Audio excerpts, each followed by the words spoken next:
What's good, YouTube? Swing Trade Shack back again with another video. Welcome to my channel. In today's video, we're going to be talking about GME and what happened today in the earnings report. Don't worry, for anyone who owns it or wants to own it, I did predict this in my last video. I'll leave a link to it down below if you want to check it out. So just make sure you stick to the end because I'm going to explain the whole scenario, why I still think GME is a buy at these levels, and you are definitely not going to want to miss this. If you want to see more videos on how to trade the stock markets and get more analysis on your favorite stocks, drop a like, subscribe to my channel, and comment down below. And just a quick disclaimer, I'm not a financial advisor, and this is not financial advice. This video is intended for entertainment purposes only. Now let's get into this chart. So to start off, I had originally marked this area as a demand zone. Just to quickly clarify, if you want further clarification, look at my previous video. The demand zone is where buyer and sellers are at an equilibrium. So price consolidates at that level. And this is where demand builds up, volume builds up, and then eventually you get a move away. So this is the zone where buyers and sellers agree that this is a reasonable price for the stock. So as you can see on GME's first move to the upside, price consolidated at the zone, ripped up to all-time highs, came back down. When it retouched this demand zone, it picked up all the buyers that got left last time this price was at this level and said, I'm not going to miss this move again, and ripped again. Now, on this second move to the upside, we saw that yet another demand zone was created. So in my last video, I'd marked this down. I'd stated, if you want to get into a play like GME, it's safer to buy it at zones. You don't want to buy it on the way up. The time I made it was at this price, and then get crushed. So if you'd bought it that day that I said I would wait until it gets to a zone, you'd be down about 40% right now. So what happened today? Why did GME get crushed? GME released an earnings report today that was very subpar, and a lot of people realized that the underlying business was pretty much like on the road to going bankrupt.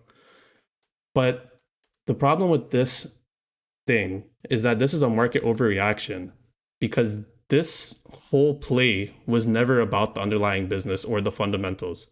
It was about the shorts, the squeeze, and beating the shorts.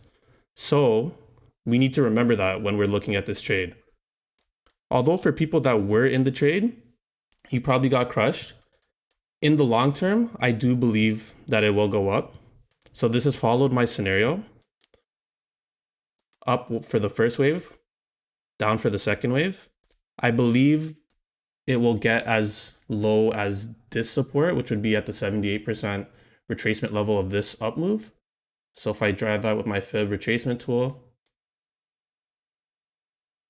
you can see it's hard to see because the lines overlap, but that would be 78% of the move. So I expect it to either touch that zone or start consolidating here and bounce. If it closes below this support level at 103.91, I am likely to believe that it will go back to the demand zone that I previously had at $42. So right now, if you want to buy this stock, you're looking for consolidation in this demand zone. You just want to see that it won't go any lower than it is right now. People have agreed, okay, price is going to stay here. Let's wait for the next up move. And when that does happen, you're likely to see a rip back from this demand zone to the upside.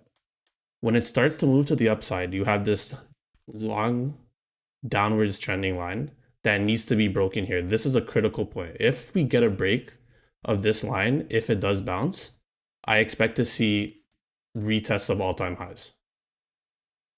So I just want to keep this video short. I want to get it out quick because I'm sure there's a lot of people panic selling.